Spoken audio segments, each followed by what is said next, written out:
돈은 언제 쓰는 것이 가장 현명할까요? 우리는 평생 돈을 모으는 법은 배웠지만 돈의 가치가 어떻게 변하는지는 제대로 배우지 못했습니다.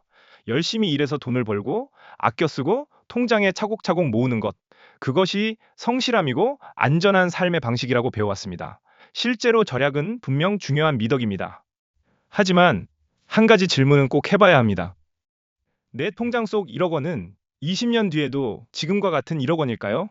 숫자는 그대로 남아있을 것입니다. 그러나 그 돈으로 살 수 있는 집과 음식, 교육과 경험, 그리고 미래의 선택지는 지금과 전혀 다를 수 있습니다. 우리가 잠을 자는 동안에도 세상은 계속 새로운 돈을 만들어내고 있습니다. 한국은행 광희통화 M2 기준으로 1995년 말 약 484조 원이던 시중 통화량은 2005년 1126조 원, 2015년 2218조 원, 2025년에는 약 4,300조 원 수준까지 증가했습니다. 30년 동안 세상에 유통되는 돈의 양은 약 9배 가까이 늘어난 것입니다. 물론 경제가 성장하면 통화량도 함께 증가합니다. 그것 자체가 잘못된 일은 아닙니다. 하지만 돈의 양이 늘어날수록 현금 한 장이 가진 희소성은 과거보다 낮아질 수밖에 없습니다. 세상의 돈은 30년 동안 9배 가까이 늘어났습니다. 그렇다면 우리의 소득과 자산은 얼마나 늘어났을까요? 100만 원은 여전히 100만 원입니다. 하지만 그 돈으로 살 수 있는 것들은 계속 달라지고 있습니다. 어릴 적 몇백 원이면 사 먹을 수 있었던 간식은 이제 몇천 원이 되었고, 몇천만 원이면 마련할 수 있었던 집은 상상하기 어려운 가격이 되었습니다. 우리는 돈을 잃지 않았다고 생각합니다. 하지만 어쩌면 아무것도 하지 않는 동안 시간과 인플레이션이 우리의 구매력을 조금씩 가져가고 있었는지도 모릅니다.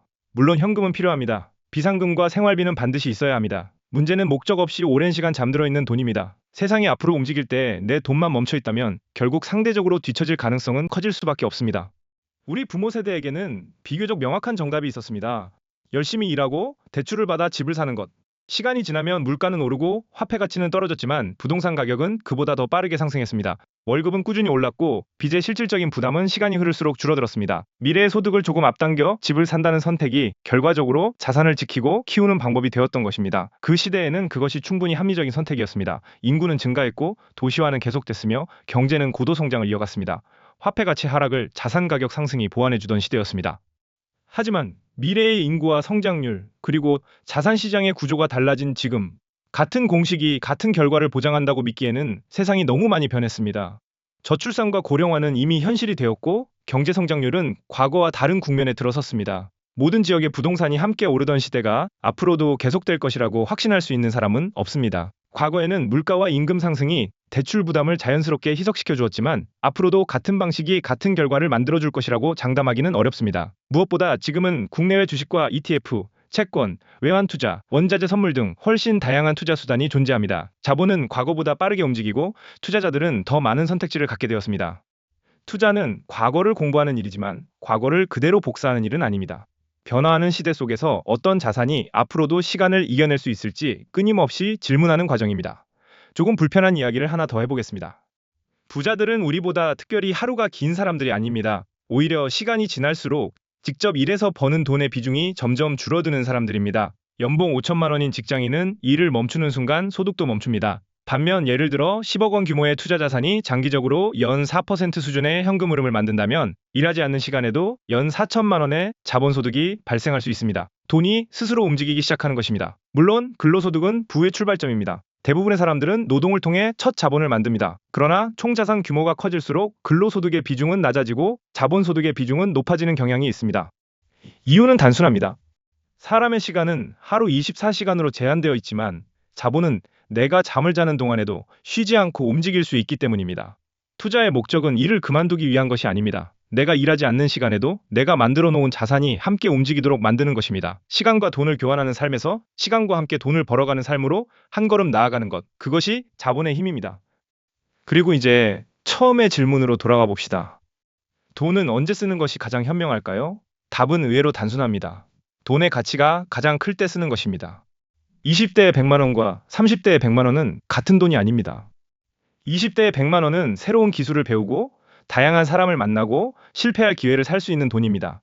그 경험은 앞으로 수십 년 동안 복리처럼 쌓여 더 큰 가능성을 만들어줄 수 있습니다. 30대의 100만 원 역시 소중합니다. 하지만 이미 책임과 의무가 늘어난 삶 속에서 사용됩니다. 같은 금액이라도 그것이 만들어낼 수 있는 미래의 크기는 달라질 수밖에 없습니다. 그래서 무조건 아끼는 것이 정답도 아니고 무조건 투자하는 것이 정답도 아닙니다. 미래의 나를 더 크게 성장시킬 수 있는 곳이라면 과감히 사용하고 단순히 가치가 녹아내리도록 방치하지 않는 것, 그것이 돈을 가장 잘 쓰는 방법일지도 모릅니다.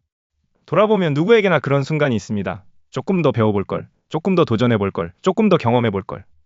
아껴둔 돈은 그대로 남아 있었지만 그 시절의 시간은 다시 돌아오지 않았다는 사실을 나중에서야 깨닫게 됩니다. 물론 내일을 준비하는 지혜도 필요하고 미래를 위한 투자도 반드시 필요합니다. 하지만 오늘의 나를 성장시키고 앞으로의 인생을 바꿀 수 있는 기회 앞에서 너무 오래 망설일 필요는 없을지도 모릅니다. 돈은 다시 벌 수 있지만 지금의 시간은 다시 살 수 없기 때문입니다. 결국 투자는 돈을 아끼는 기술이 아니라 돈이 가장 큰 가치를 가질 때 사용할 수 있도록 준비하는 과정인지도 모릅니다. 돈을 모으는 것은 중요합니다. 하지만 더 중요한 것은 그 돈이 가장 가치 있는 시간에 가장 가치 있는 곳으로 흘러가게 만드는 것입니다. 결국 인생에서 가장 비싼 것은 돈이 아니라 시간입니다. 그리고 투자는 그 소중한 시간을 지키기 위해 배우는 기술인지도 모릅니다.